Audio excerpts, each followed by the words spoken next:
One.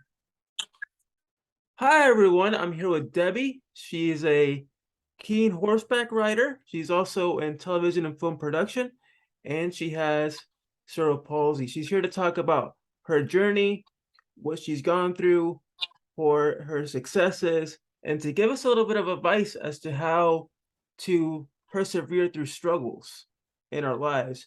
So welcome, Debbie. Hi, thanks for having me. Welcome, welcome. I'm definitely excited to learn about you and could you start out with, I guess, explaining to us how you were diagnosed with cerebral palsy yourself? Yeah, so I've actually had it since birth. Okay, so do you happen to know, I know my diagnosis was spastic myalgia cerebral palsy. Do you know what type of CPU you have? I think it's spastic diplegia Okay. is the name of it. So it affects both legs. So yours mostly your lower extremities, your legs is how it Uh-huh. impacts. Okay. Yeah. Does that impact the way you walk or the way you move? Yeah, so I actually walk using a walking frame. And then if it's kind of like really far distances, like say for example, if I know I'm going on holiday and there's going to be like a lot of traveling, then I'll use my wheelchair or my mobility scooter. But mostly day to day, it's a walking frame. Okay, and does that have you used that since you were a kid? I mean, were you as you were growing Uh, up, did you use like your mobility aids? yeah, so when I was growing up, I had a walking frame. It was a different kind though. So when I was younger, it was a walking frame that came behind me, and kind of pulled it as I walked. Whereas now it's one that's kind of in front of me with a seat, which And is handy. oh, I'm sorry. So, did you growing up, did you experience any, I guess, bullying or I guess trouble accepting yourself in a sense? Um, I don't think I've ever had trouble accepting myself. I guess the trouble that I have is maybe other people accepting it. I did get bullied um, more in secondary school, I would say. And it was usually just kind of name calling. Yeah, I feel Nothing, you. I nothing was the major, same just way. a lot of name calling. I can agree with you on that. We have something in common. I went through the same exact thing, name calling, kids probably looking at your direction, asking, "Hey, what's going on? What's wrong with this person? What makes them different?" Yeah. What made you I guess realize that, people may be staring at you, people may be saying things, but it doesn't bother me. I just keep going. What made you keep going? I think it would be the support of my family. Um, that kind of helped with that. They were always very encouraging, and um, although I have a disability, it kind of I don't let it stop me, and I think that's because my family kind of helped me, see that although I walk differently, there's nothing wrong with my brain. Um, Right. I'm just kind of the same as everyone else. Um, you know, everyone, whether you're disabled or not, you have flaws. That everyone has flaws that or something that they don't like about themselves or that they'd maybe want to change. So, so I guess you mentioned how, you know, whether or not you have a disability, you have to keep going. I know you've done a lot in your life and have been successful. So tell me a little bit about your venture in TV and film production. So I always, I've always had an interest in kind of TV and behind the scenes and how programs are made. And then I went to college and kind of got the qualifications that I needed um, for kind of the job that I would like to get into. And in Scotland here, there's a program called River City. It's like a soap opera. And while I was at college, I actually had a work placement with them, and that was kind of a big thing for me because it's kind of one of the Scotland's biggest programs, and to be able to kind of work on that and see how it goes from kind of nothing to kind of what you see on your TV screen. It's fascinating. When I was at college though, because for example, my interest is like camera work. So like filming, I did have to find ways. I had to work differently to other people in college, but the college were kind of very accommodating to my needs and kind of helping me pass the course and progress. That's fantastic. It seems like a very fascinating profession.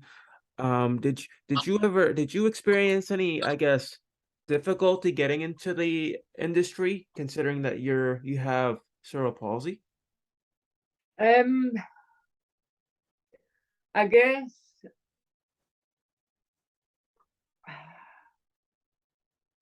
I don't think so.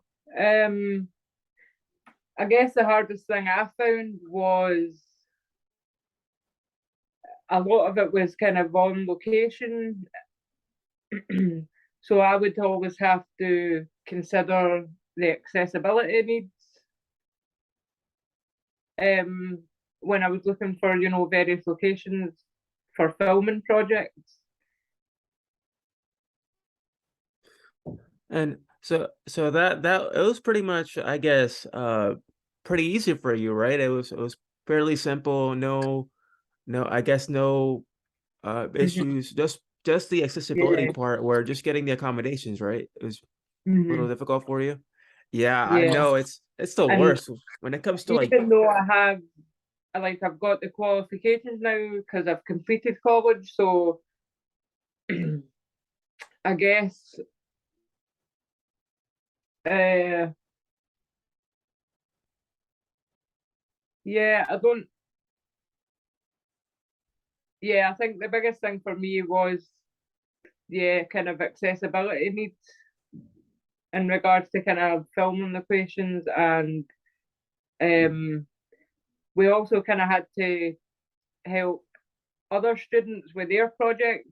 So I would always have to kind of consider, can I help you? Because I don't know oh if your location is yeah. accessible to me. So kind of everyone else on the course, they had to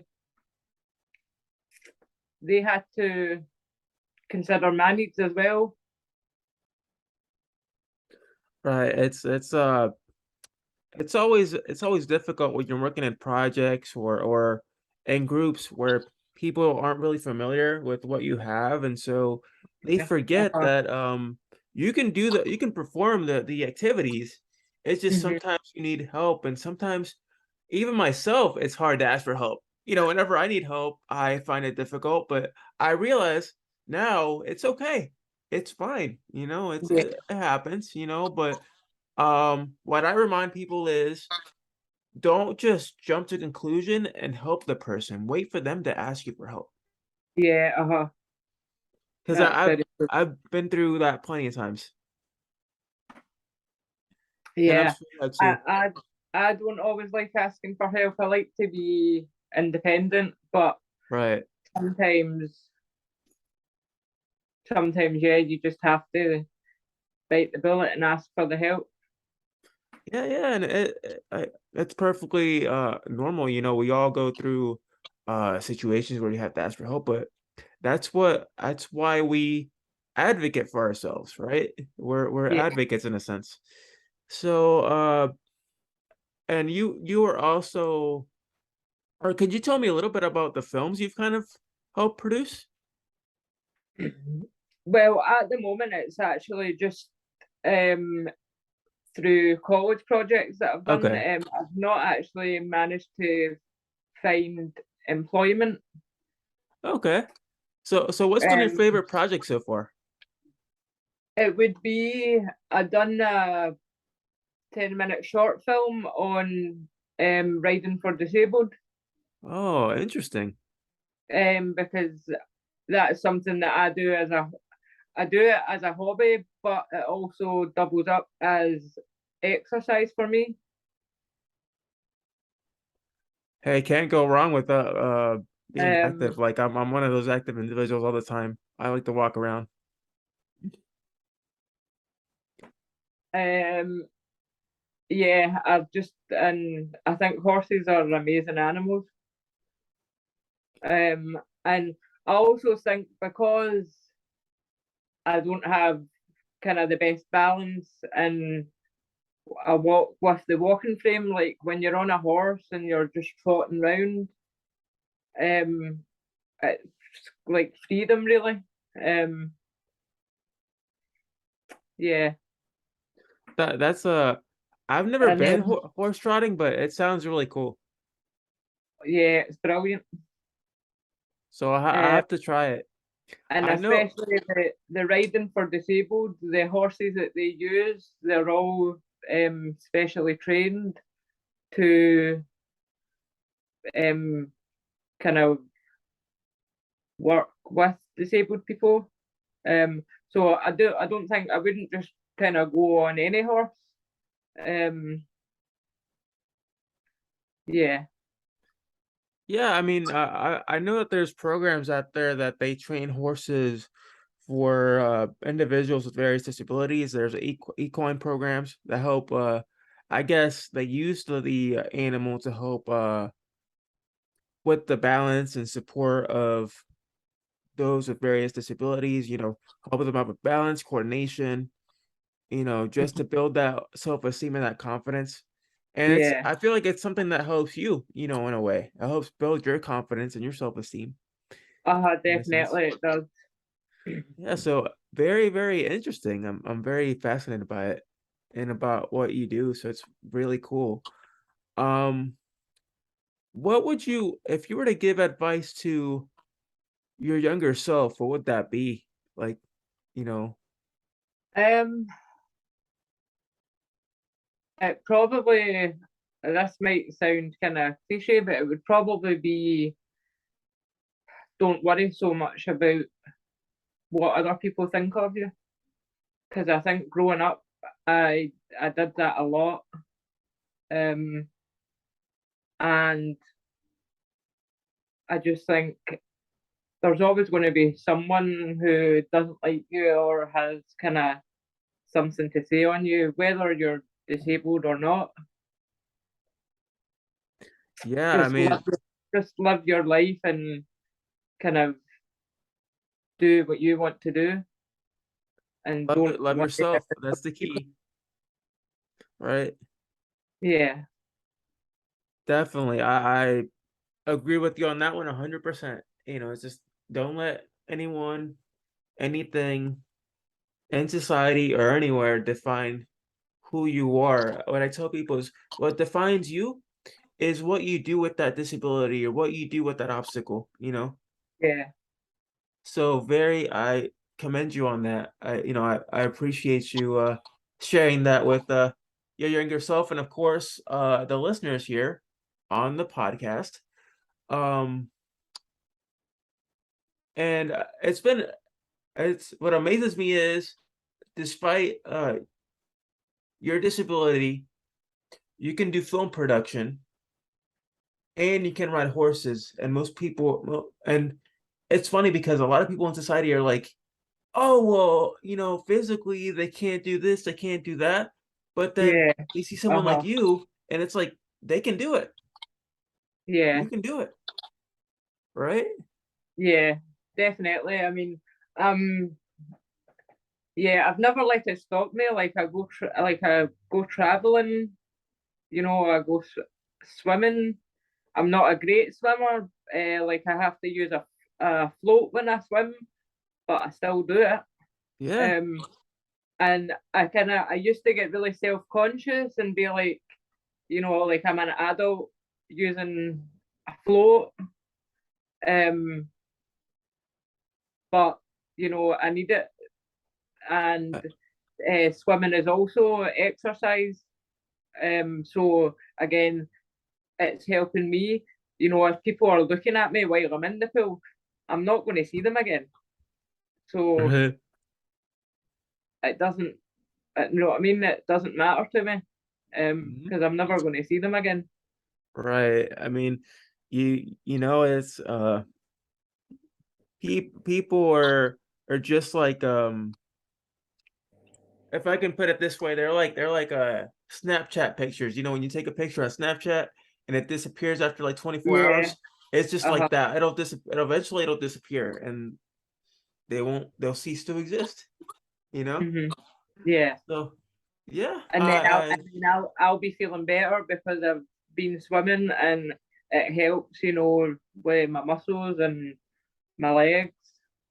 right. And not only that, but you never know who's watching. There could be a little girl with a disability like ourselves, and she Yeah. sees you and she's like, "Oh, well, she's swimming with floaties or with a flotation device, and I have one. Uh-huh.